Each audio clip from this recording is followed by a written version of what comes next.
Vamos começar então com uma oração, nossa primeira aula do tema Evangelismo de Crianças. Senhor, nosso Deus e Pai, nós te louvamos, nós te agradecemos, Senhor, por essa oportunidade, por esse período que vamos passar juntos, aprendendo mais da tua palavra. Ajuda-nos, Senhor,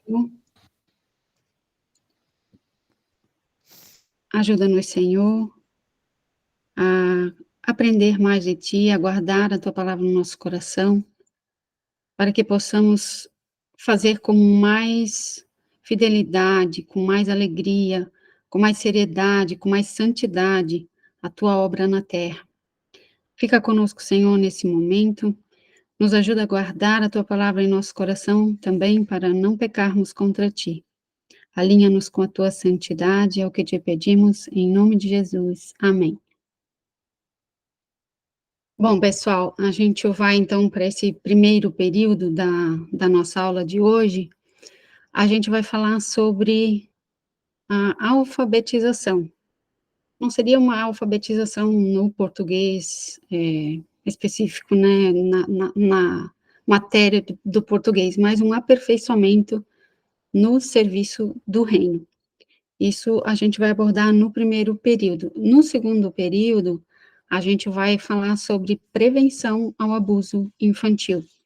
Uma amigona nossa, a Gisele Anacleto, ela tem um material específico para isso, e depois daí no segundo período a gente vai falar sobre esse assunto, abordar ele, né, sobre a prevenção, é muito importante, eu acho que como a gente lida com criança, né, então é mais do que urgente falar sobre isso, né, esse assunto ele é um assunto pesado, é difícil de falar sobre ele, mas a gente precisa, né, sempre vamos estar convivendo com isso, e por isso eu achei importante trazer alguém da área, né, alguém que trabalha, ela também é professora secular, né, e ela é diretora de um CI, e ela lida bem mais com isso do que a gente, né, então vai ser muito bom. Para começar, então, eu queria falar sobre esses dois versículos, 1 Coríntios 9:16 e também Daniel 12, versículo 3.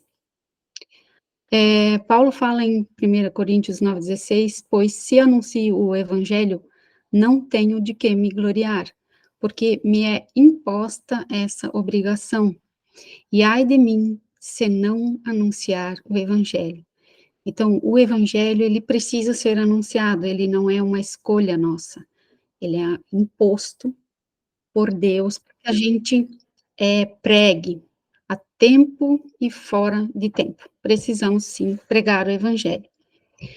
E Daniel 2 e 3, eu também acho um versículo muito importante, ele fala que aqueles que são sábios reluzirão como um fulgor do céu, e aqueles que conduzem muitos à justiça serão como as estrelas para todos sempre. Ou seja, a gente precisa conduzir as pessoas à justiça que é Cristo, e seremos como estrelas para todo sempre, né? Então, pastor Paulo Celete, Gilberto Celete, perdão, ele é um escritor e um ministro de evangelismo de crianças, ele fala muito sobre essa questão de brilhar entre as crianças, brilhar no sentido de transmitir a luz de Cristo, né? Então, esse versículo, ele é bem importante, assim, para a gente meditar sobre a luz que nós podemos ser, né, e também levar esse evangelho da justiça para as crianças, né. Então, a gente vai falar sobre um tema que é denominado a alfabetização. Quem lembra dessa cena, né, do nosso primeiro ABC, dos nossos primeiros rabiscos, as nossas primeiras letrinhas, as primeiras tentativas, começou com a aprender primeiro a segurar o lápis, né, não saímos escrevendo, a gente até firmar o lápis na mão, eu me lembro, assim, que foi uma experiência, assim, bem marcante para mim, conseguir segurar o lápis em primeiro lugar, depois foi embora, né, as primeiras letras saíam todas esquisitas, mas uma hora aconteceu, né, então essa cena é para a gente lembrar do comecinho de tudo, né. Então a alfabetização, ela é a iniciação no uso do sistema ortográfico, ou seja, o conjunto das regras da gramática, né. Então, na nossa língua portuguesa, a gente tem todo um sistema ortográfico para aprender a a a estar alfabetizado, né. E tem 3 pilares que são importantes na alfabetização, os 3 principais, na verdade, né. Tem outros, mas esses são os principais, que seria leitura, escrita e interpretação. E eu queria falar com vocês sobre a importância da alfabetização, e também da tragédia social em países subdesenvolvidos. Para saber qual que é a importância da alfabetização, a gente pode já de cara olhar para a tragédia social, então a gente vai ver o quanto é terrível um povo que é analfabeto. Marcelo, ele teve no Moçambique, então ele viu lá, assim, com os próprios olhos, como é triste isso. As crianças que elas chegam aí para a escola, elas se formam e, pasmem, gente, elas saem da faculdade, às vezes, saem da escola, se formam no curso que estão fazendo sem saber ler. E isso é uma tragédia social, porque a pessoa, a partir do momento que ela não se desenvolve na questão da alfabetização, em todos os sentidos da vida, ela passa a ter muitos problemas, né, porque daí envolve um monte de questões, desde exploração, até as piores coisas, né, que podem acontecer, né. Então, a pessoa, ela sofre muito quando ela não tem acesso a essa dádiva, vamos dizer, né.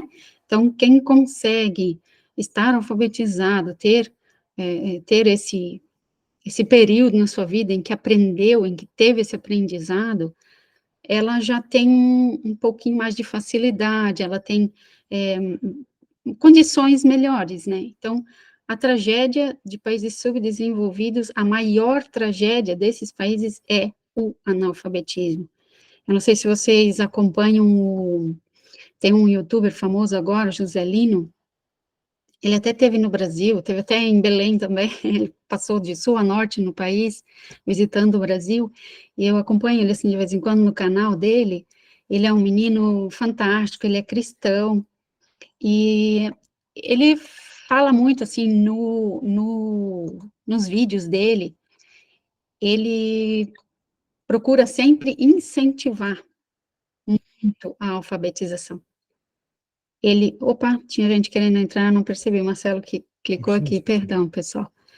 Então, ele incentiva muito, eu acho muito louvável isso, porque ele se preocupa com essa questão, né. Então, quando as pessoas não têm acesso a isso, é tragédia anunciada, infelizmente. Então, podemos levar isso também para o sentido espiritual, né, nós já vamos chegar lá, daqui a um pouquinho, vocês vão entender onde que eu quero chegar, nessa questão da alfabetização. Quando a gente fala de analfabetismo no reino de Deus, a gente poderia apontar para esses 2 tópicos.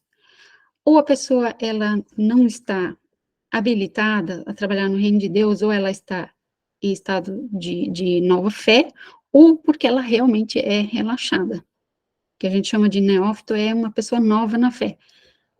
Quando ela é nova na fé, a gente até pode entender, né, que a pessoa está num processo de aprendizado, está num processo de crescimento, né, de desenvolvimento, tudo bem. Agora, quando o cristão já está há mais tempo, frequentando uma igreja, acompanhando, né, o corpo de Cristo, e ela não se desenvolve, é porque é relaxada.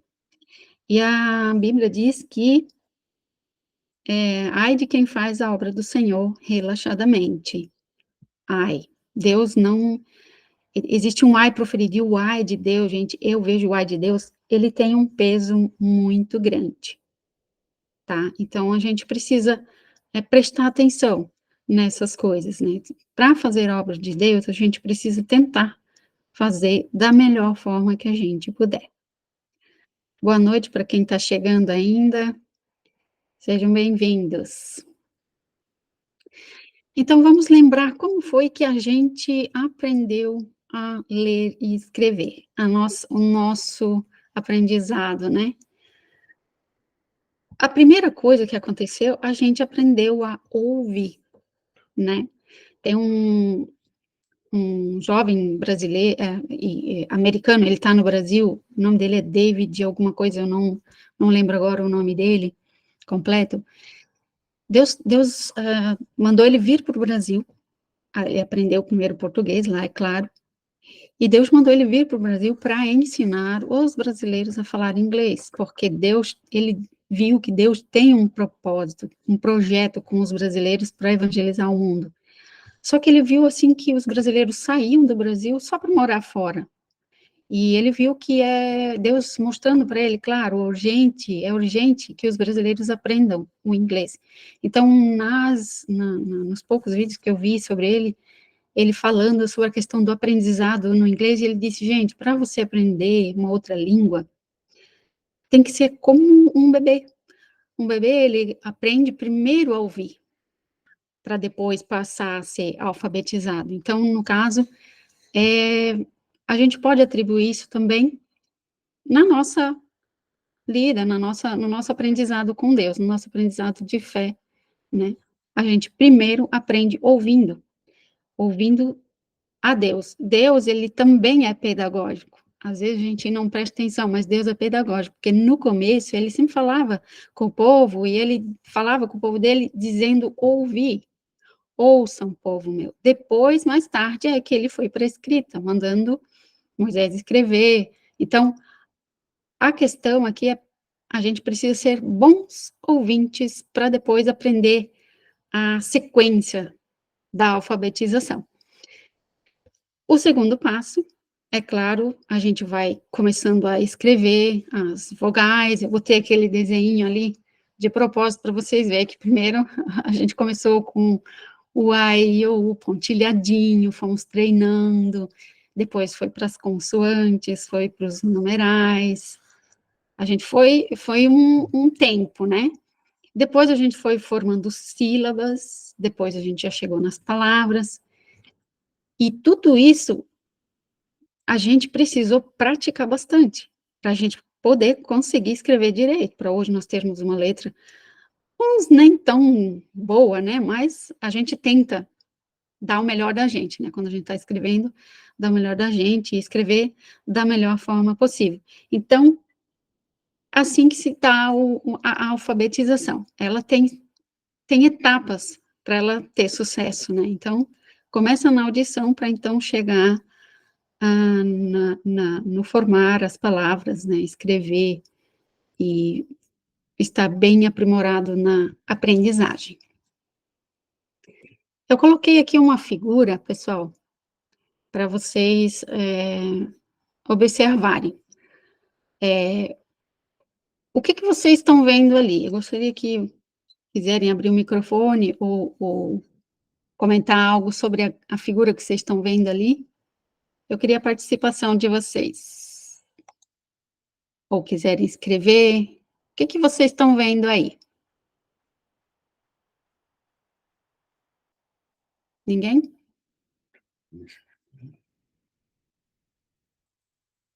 Muito bem, já que ninguém quer falar, vocês estão tudo tímidos, né. A gente está vendo aí uma mesa dos tempos antigos. No tempo de Jesus, quando Jesus estava na terra, naquela época, o formato de mesa ideal era essa daí. Se vocês observarem, ela está em formato de U, né, ou seja, eles conseguem todos se olharem um no rosto do outro, e aquele vãozinho no meio é para as pessoas que servem, né, geralmente eram as mulheres, elas passavam no meio e serviam. E essa mesa eu fiquei, eu fiquei, assim, maravilhada um tempo atrás, faz um bom tempo já, eu li um livro que falava sobre o método de aprendizagem mais eficaz. Faz muito tempo, então eu não vou lembrar do título, não vou lembrar, do autor, eu acho que é Dale Carnegie, alguma coisa assim. Ele falava sobre o melhor método de aprendizagem. E ele falou que até a época, claro, as pesquisas todas apontavam para esse formato aí, de aprendizagem, é quando todos se sentam uns olhando no rosto dos outros. É o método mais eficiente, então, olhando para Jesus, a gente vê que ele era um ótimo pedagogo, né, um ótimo instrutor, um ótimo professor. Então, a mesa em si já é um lugar de comunhão, de aprendizado, né, mas esse método, então, ele é um método muito bom. Por isso que, assim, sempre que você participar de alguma palestra, de alguma coisa, observe bem, a absorção, nesse caso, vai ser sempre melhor, tá. Então, caso isso sirva para vocês no futuro, quando vocês estiverem ministrando para criança, é bom observar isso aí também, tá, gente. O jeito que as pessoas estão sentadas, dispostas, né, para aprender, vai contar muito, tá. E eu coloquei aqui embaixo 2 frases de um pastor que eu gostava muito de ouvir, hoje ele já não é mais vivo, ele é falecido, um pastor norte-americano, ele vinha muito aqui para o Brasil, para o sul do Brasil, para pregar, isso já faz uns 20 anos agora, e ele tem um testemunho muito bonito de vida, e ele sempre falava essas 2 frases: "Quem não senta para aprender, também não é digno de ensinar". E ele também falava: "O sucesso do seu ministério vai depender muito do seu preparo". Então, a vida dele, o testemunho da vida dele é um testemunho, assim, muito bonito, muito relevante, porque ele era herdeiro, os pais dele eram empresários, então ele era herdeiro de uma grana muito boa, assim, e só que no meio do caminho ele se converte, ele era jovem ainda, solteiro, ele se converte.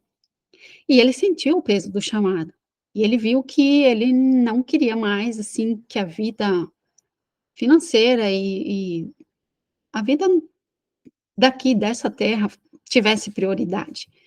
Então ele priorizou o reino e ele diz que os pais dele ficaram, espantados com ele, a hora que ele chegou para os pais e disse: "Olha,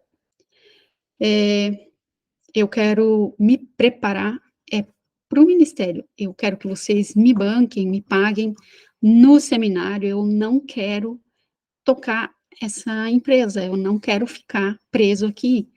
Claro, depois de muito relutar, os pais concordaram, mas eu achei muito interessante, assim, a maneira que ele colocava, assim, pra gente, que a gente precisava priorizar primeiro o reino de Deus, as demais coisas nos serão acrescentadas. Porque como essa nossa vida ela é um vapor, como diz Paulo, né, que aparece e logo desvanece, então a gente precisa dar prioridade para o reino. E ele contava, assim, que todas as outras coisas Deus foi acrescentando, ele não precisou, se prender às coisas dessa vida, tá. Então eu achei interessante trazer esse testemunho para vocês. E outro método que casa com essa figura anterior que vocês viram da mesa é o culto doméstico. Eu sou fruto de culto doméstico, a minha conversão se deu dentro de casa, no culto doméstico, à mesa, sentada, de manhã, geralmente era de manhã na nossa casa. Minha mãe fazia os cultos domésticos. Às vezes, quando acabava não dando de manhã, era feito à noite, mas nós sempre tínhamos o nosso culto doméstico. E uma coisa que sim, que me marcava muito, era quando a minha mãe, ela sentia ao ler as histórias bíblicas, ao contar histórias bíblicas pra gente, de vez em quando ela caía em lágrimas.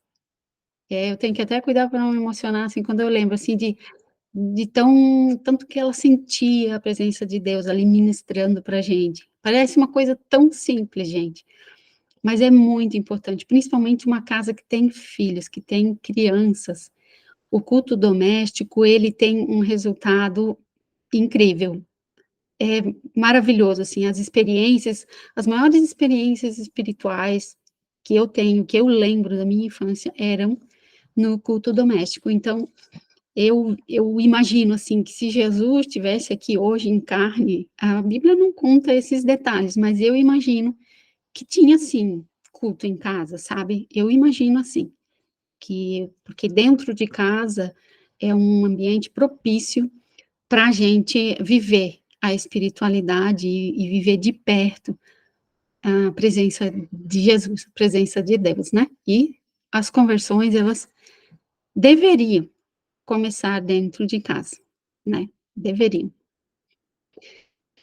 Muito bem, então vamos entrar na nossa alfabetização. Eu trouxe aqui só um conceito do Aurélio, né? Nós não vamos nos ater, se alguém quiser pesquisar melhor, é dentro da língua portuguesa, né? Não vamos nos ater a isso. E eu estou me baseando em falar sobre a alfabetização no reino de Deus, baseado no livro A, E, I, O, U, do professor Gilberto Celete. São 5 atitudes essenciais para ganhar crianças para Cristo. O pastor Gilberto Celete, ele é um evangelista de crianças apaixonado por esse ministério. E assim, se vocês quiserem olhar em algum momento um vídeo dele, vendo ele pregar, vocês vão ver como é o meu pai, né, Marcelo? Ele é a cara do meu pai. Meu paizinho é muito parecido com ele, então, assim, eu tenho motivos demais, assim, para gostar dele, né? E ele tem, assim, uma linguagem muito linda para falar sobre essa questão do evangelismo de crianças. Então, quando a gente falou ali das vogais, né, que a gente começou pelas vogais, claro, alguns com o próprio nome, cada um teve o seu início, mas nós vamos partindo do princípio como se fosse todo mundo começar pelas vogais a aprender a escrever, claro, depois de ouvir, né? Então, nós vamos para a primeira letrinha, que é a letra A de amor. Amor é o sentimento que predispõe a desejar o bem de alguém, também é um sentimento de afeto ou extrema dedicação, apego, atração, inclinação, veneração e devoção. Essas duas últimas aqui, veneração e devoção, elas são, eu acho que as que mais chegam perto da definição de amor, né? Você venerar alguém, você ter alguém acima de qualquer coisa, né? Você estar devota, você estar rendida, né? Então, o amor, ele é algo assim que exalta, que você você tem um grande apreço, muito, muito grande por algo, né? E vamos para um versículo bíblico que também, pela Bíblia, a gente entende bem essa definição de amor, que é quando Jesus fala para Pedro apacentar os cordeiros. Depois de acontecer todo o episódio de Pedro, né? Então, Pedro negando Jesus e tal. Então, Jesus, ele pergunta para ele, Pedro, você me ama mais do que estes outros aí? E então ele respondeu, sim, Senhor, tu sabes que eu te amo. A partir do momento que ele declarou o seu amor por Jesus, foi quando Jesus disse, então apacenta os meus cordeirinhos. E se a gente for olhar, o cordeiro, ele é o filhote da ovelha. O carneiro seria o macho, a ovelha a fêmea, né? E o cordeiro seria o filhote. Então, ali a gente pode entender de duas formas, tanto pessoas novas na fé, quanto crianças também. Então, Deus, ele se importa, sim, com o cuidado pastoral de crianças, sabe? Eu entendo que Deus, ele não faz acepção de pessoas nem para a questão do pecado, porque quando ele diz todos pecaram, é porque todos pecaram, inclusive os bebês, e isso é uma coisa que eu vejo pouca gente falando, mas quando Deus fala que todos pecaram, então são todos. E ele também se importa com todos. Então, ele está preocupado, sim, até com os pequenos, né? Eu fico maravilhada quando eu vejo ministério de crianças em igrejas que já estão bem mais avançadas que outras, quando elas também trabalham a evangelização de bebês, né? Eu até quero mostrar um vídeo para vocês sobre um pai, talvez vocês já viram esse vídeo, um pai que está lendo a Bíblia para crianças. Então, eu vejo assim, gente, até existem pesquisas, eu não fui atrás dela, mas eu já vi em vários entrevistas, pessoal falando da questão do que influencia uma criança, até os bebês, tudo que a mãe já viveu, pelo que eu vi, eu gostaria muito de me aprofundar nisso, eu não fui atrás dessa pesquisa, mas tudo que a mãe já viveu 5 meses antes da gestação vai influenciar na vida desse bebê. Então, imagina um pai lendo a Bíblia para um bebê. Ele não entende ainda. Ele pode não entender no consciente, mas se a gente for analisar, existe uma parte do cérebro que se chama inconsciente. E essas coisas todas, elas ficam armazenadas lá. Então, tudo que for de bênção, tudo que for de melhor que você puder inserir na vida dessa criança, precisa ser feito, tá? Eu quero mostrar aqui, então, para vocês esse videozinho que a gente baixou aqui. Tem que dar aqui, né? Olha isso, gente. E o povo ainda assim não estava acreditando que ele era o filho de Deus. Você acredita? Só que daí o que aconteceu? Jesus gritou bem alto: Lázaro, venha para fora. Filho, ele ressuscitou. Jesus ressuscitou Lázaro. Você já parou para pensar quantos problemas que a gente tem e às vezes a gente não acredita que Deus pode, que Deus pode fazer, operar um milagre na nossa vida? Esse Jesus é demais, né? E o povo.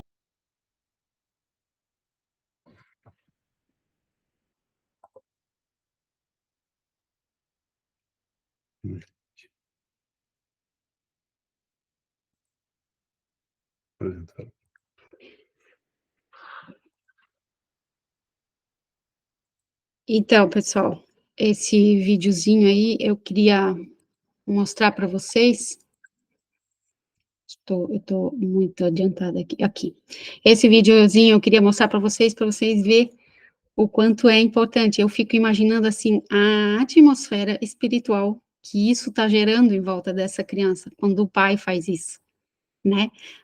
Lendo desde cedo, inserindo na mente dessa criança essas palavras, né? Então, tudo que for de bênção precisa ser proferido, sim, para os bebês também, não só para os adultos ou os adolescentes ou aqueles que já entendem. Então, louvado seja Deus por essas igrejas que já têm essa visão, que desde bebê já se pode, sim, evangelizar uma criança.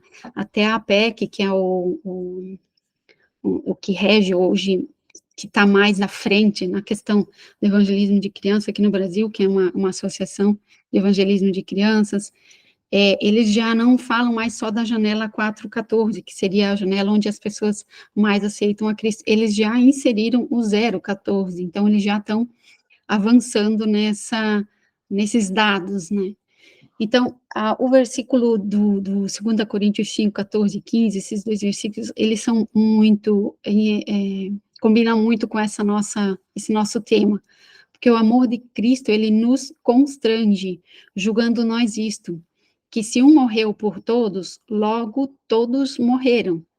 E ele morreu por todos para que os que vivem não vivam mais para si, senão para aquele que por eles morreu e ressuscitou. Ou seja, o amor de Cristo, ele nos constrange. O que seria a palavra constranger? O constrangimento, o Marcelo sempre costuma dizer que é quando Deus, ele empurra a gente num cantinho e a gente não tem mais saída a não ser se entregar.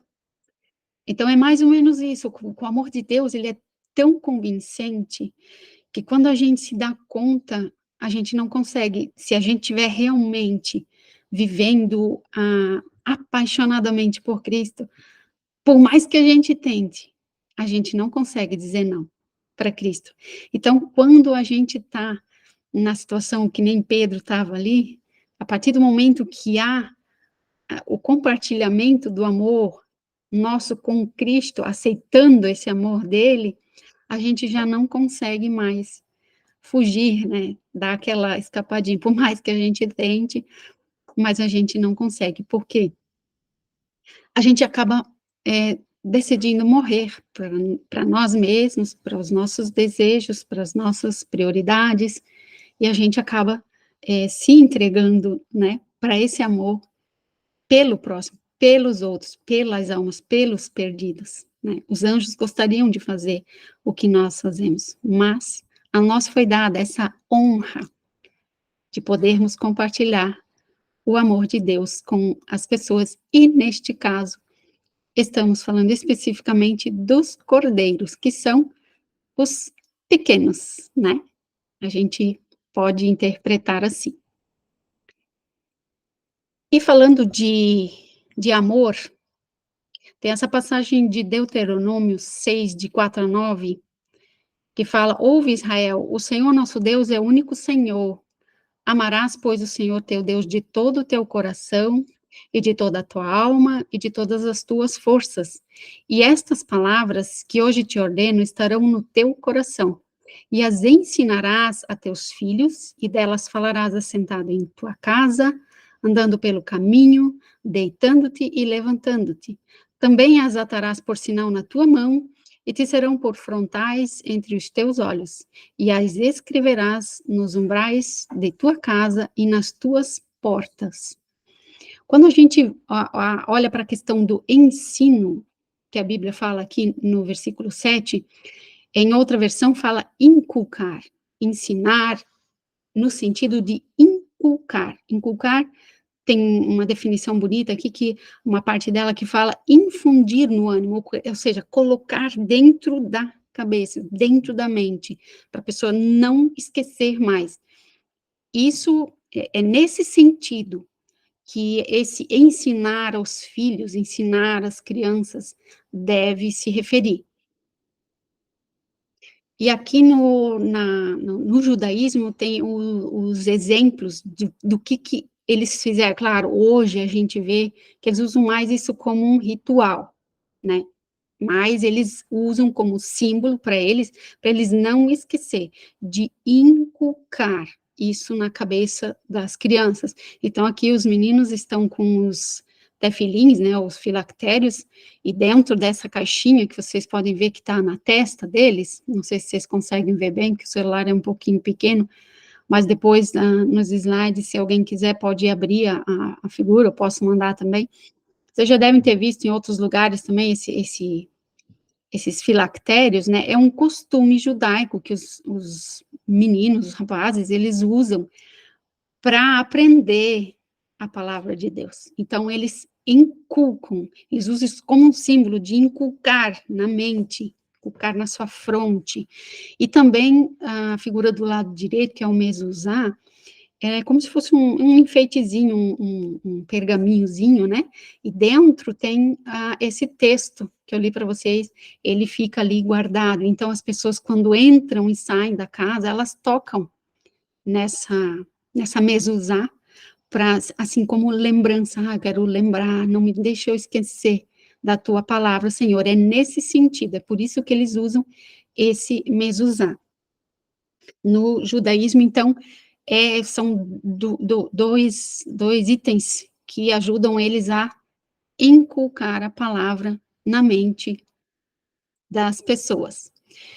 E no islamismo, eles também têm esse cuidado, porque assim, se a gente for olhar o judaísmo, o cristianismo e o islamismo, são três religiões, vamos dizer assim, vertentes, né, que vêm todas de Abraão. Então, todas têm como Abraão como pai da fé. E o islamismo, eles também têm essa prática de inculcar. E eu vou falar para vocês que é uma coisa, assim, que chega a dar dó quando a gente vê, porque eu coloquei ali o nome da escola deles, se chama madraças. Não sei se vocês já ouviram falar das madraças. Então, as madraças são escolas onde as crianças, elas vão e elas ficam ali aprendendo a decorar o Alcorão, elas ficam o dia inteiro ali, fazendo, eu vou mostrar um vídeo para vocês daqui a pouco sobre isso, então elas ficam o dia inteiro ali decorando o Alcorão, fazendo aquele ritual todo, e às vezes, gente, elas são exploradas por serem muito pobres, então para ganhar, às vezes, outro dia a gente viu um documentário que mostrava bem isso, era Esquecidos de Deus. Esquecidos por Deus, algo assim, um documentário, que mostrava detalhes, assim, até de dentro das madraças, de pessoas que eram exploradas por causa de uma fatia de pão por dia. Então, elas tinham que decorar o Corão para ganhar uma fatia de pão por dia, de tão pobre que eles eram, às vezes, nas regiões. Então, eles usam isso até como moeda de troca, né? Então, eu quero mostrar para vocês também esse vídeo, que mostra, ele é bem curtinho, ele mostra como funcionam as madrasas. Claro, ele é em inglês, gente, mas assim, se atentem mais nas imagens. Se alguém entender inglês, pode ler, fique à vontade. Depois eu passo o link para vocês também, para vocês poderem olhar com mais calma.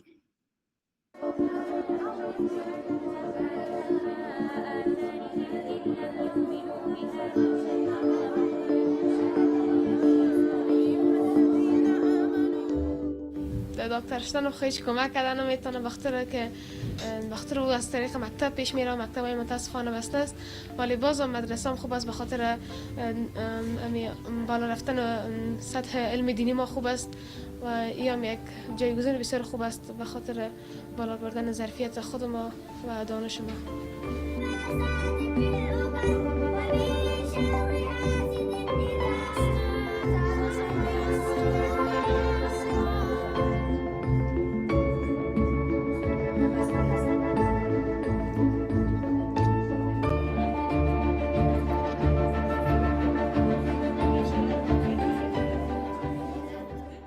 مونږ فعلا د اوس شرایطو کې د عصري علومو ضرورت دا اولویت بولو چې دې لپاره باید کار وشي. دنیا پرمختګ دی چې اسلام وروسته پاتې نشي، او عقیده او دیني علوم خو زمونږ هغه په فطرت کې مونږ ته باید رازده وي. مونږ په دغه عقیده مدام اسلام دی، هغه زمونږ لپاره اولویت دی.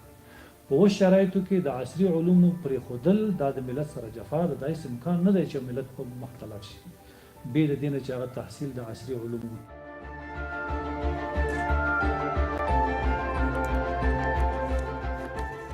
د یو ښه اغېزه یوه دا هم ده چې زموږ د ولس نوی نسل، نوي بچي دا په یو ښه روزنه او په یو ښه ښوونه، په یو ښه اخلاقو باندې سمبال دنیا ته راوباسو.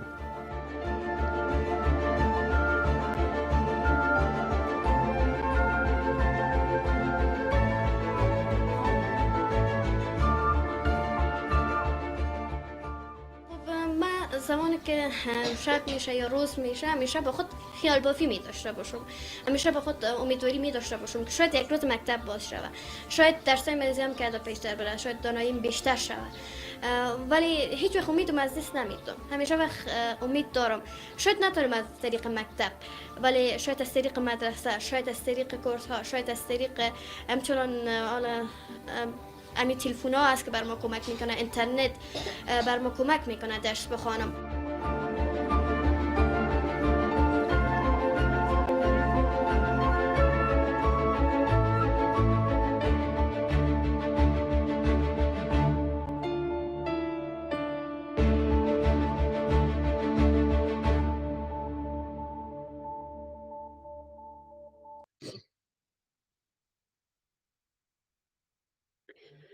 Então,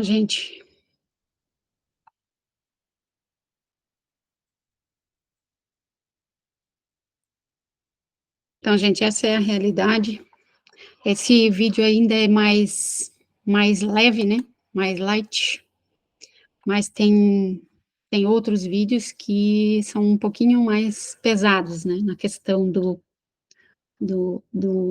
ensino deles, né? E, infelizmente,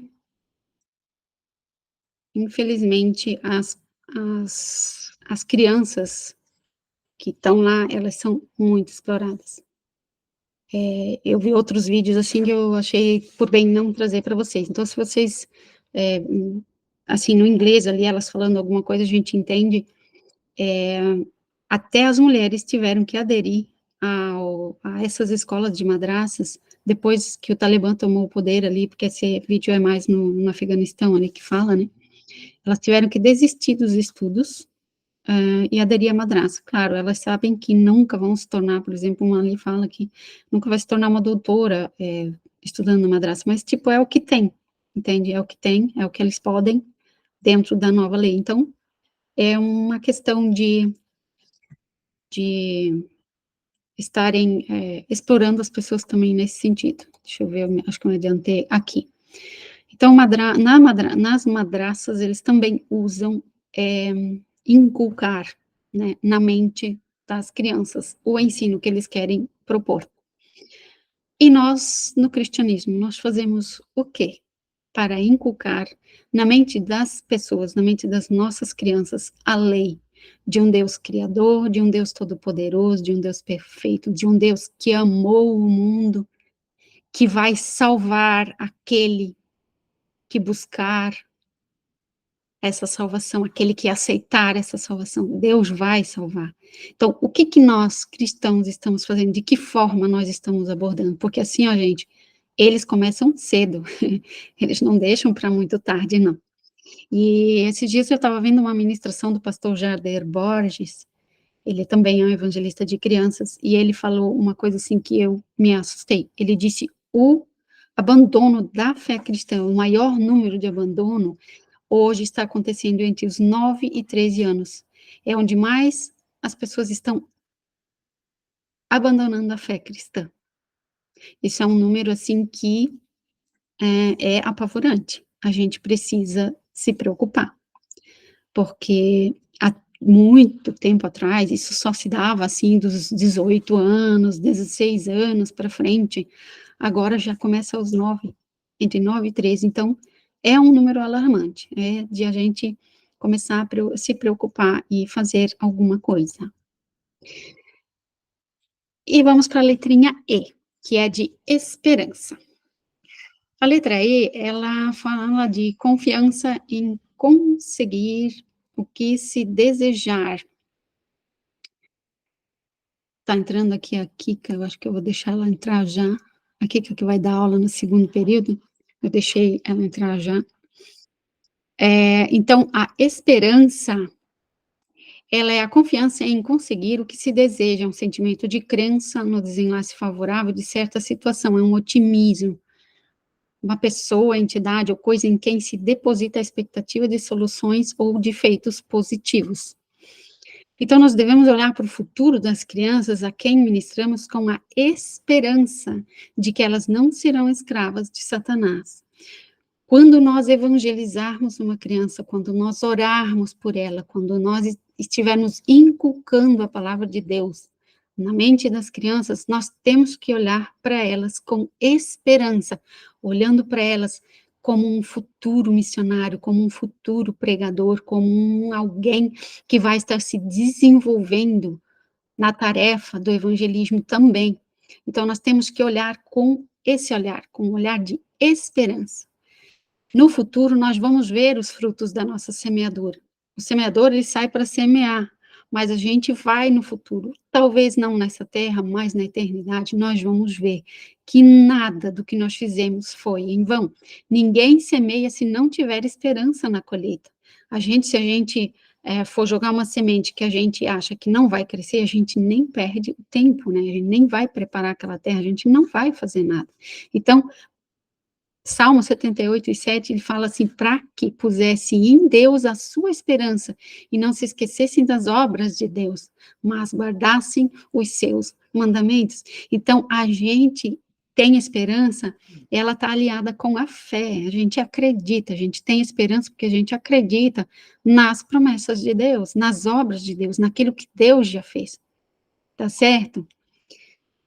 Vamos para a próxima letrinha, que é a I de investimento. O que é investimento? É toda a aplicação de um capital com o fim de fazer aumentar o seu valor.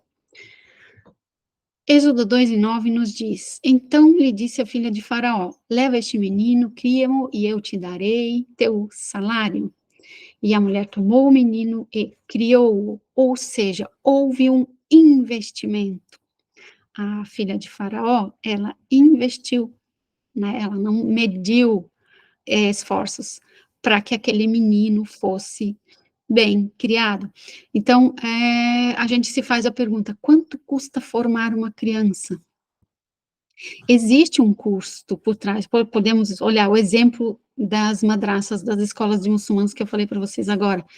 Gente, eles não medem esforços para ensinar o quê? Uma coisa que a gente sabe que não tem base bíblica, mas eles se dedicam, aqueles professores, eles ficam ali em cima que nem uns tiranos, não tem essas leis de superproteção, não, é de manhã até de noite. Aquele documentário que eu falei antes para vocês, Esquecidos por Deus, ele mostra assim, a criança, ela fica lá em sistema de internato.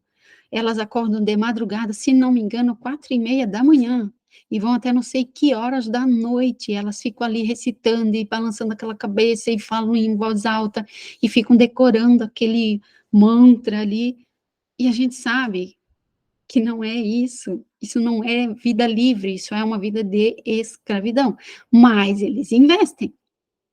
Então, assim, a gente, olhando para isso, a gente pode tomar para nós o quanto nós estamos investindo. Eu não estou só falando de financeiro, a gente também pode entrar no âmbito espiritual, no tempo dedicado aos estudos e à preparação dos materiais que a gente vai estar apresentando para as crianças, né? Então, o investimento e o planejamento são imprescindíveis.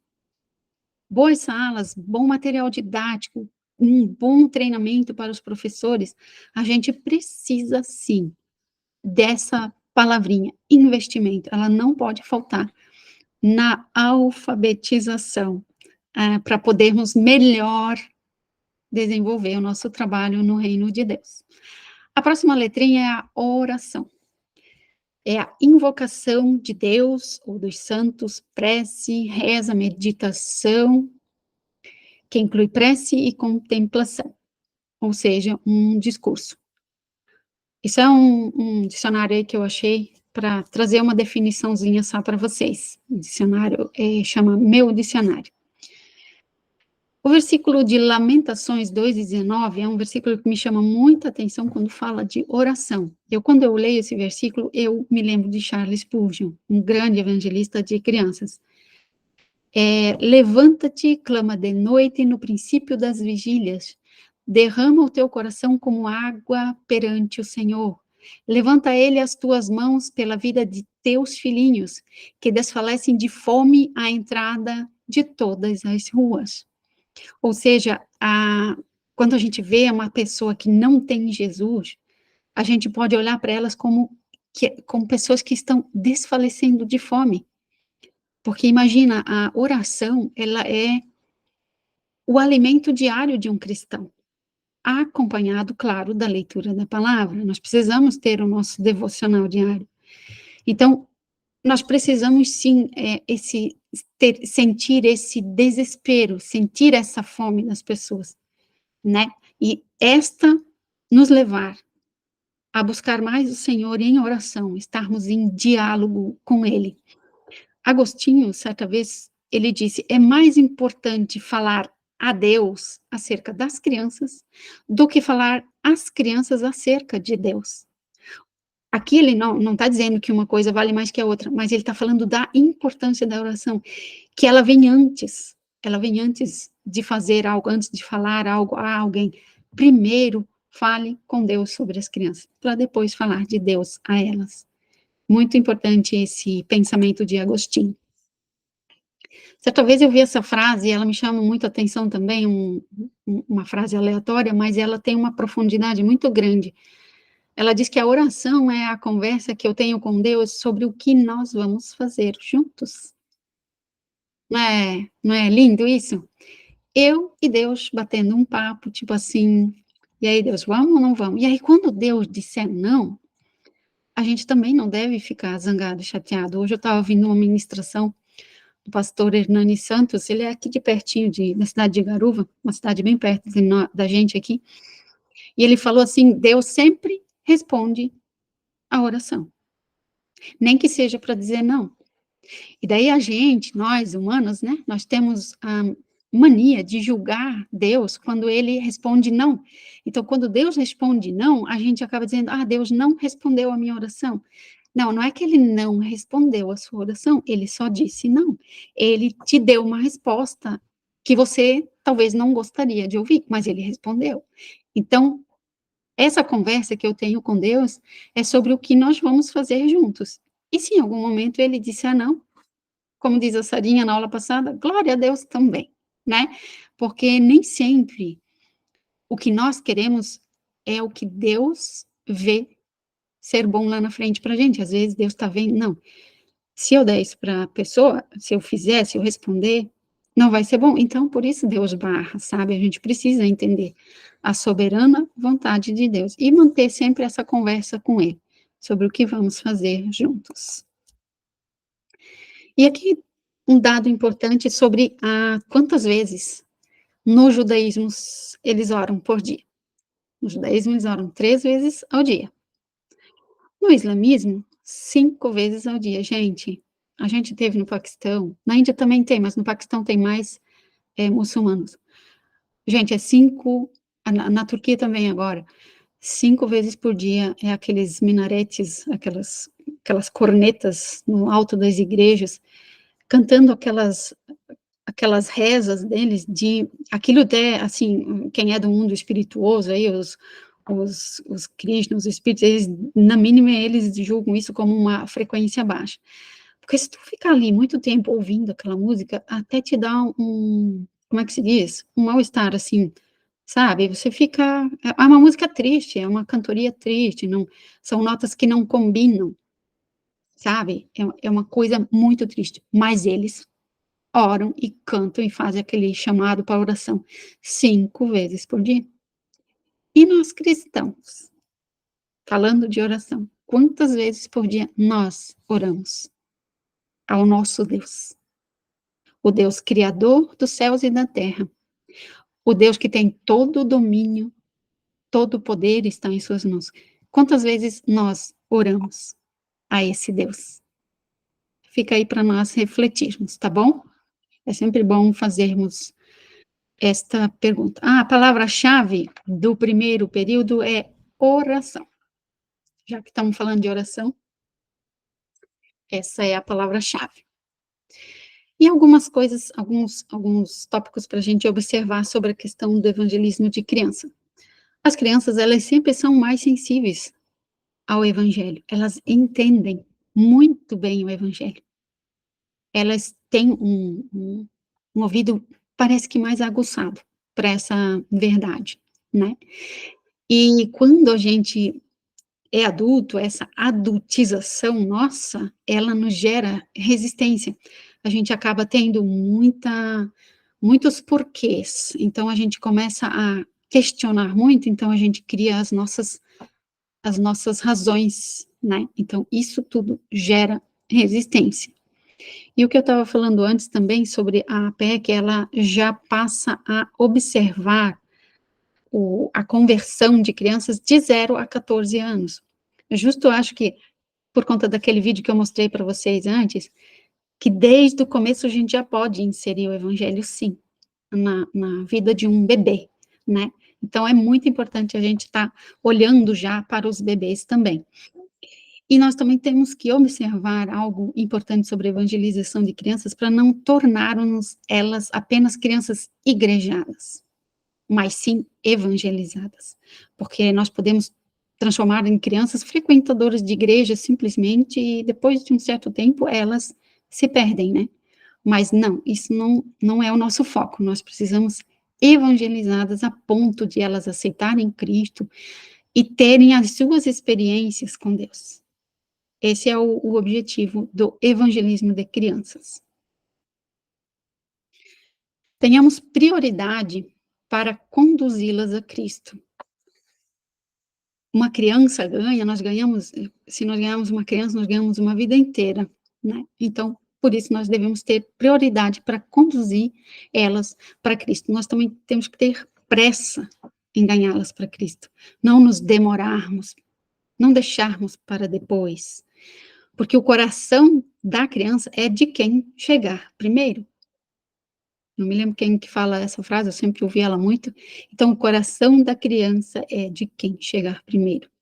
Se Satanás chegar primeiro, ele vai conquistá-la, mas se Cristo chegar primeiro, e eu e você somos agentes de Cristo na Terra, então o coração dessa criança pode ser de Cristo. Então, vamos para o próximo slide que resume isso tudo. O pastor Jader Borges, ele fala: cedo ore, cedo leia a Bíblia, cedo evangelize, cedo se importe com o reino, antes que seja tarde.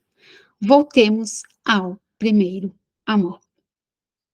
Tá bom, gente? Então, esse seria o assunto que eu gostaria de deixar para vocês, nesse nosso primeiro período.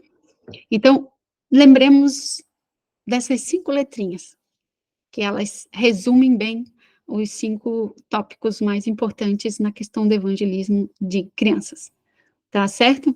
Eu vou parar a gravação aqui, então, e a palavra-chave já falei, né? Até o próximo período.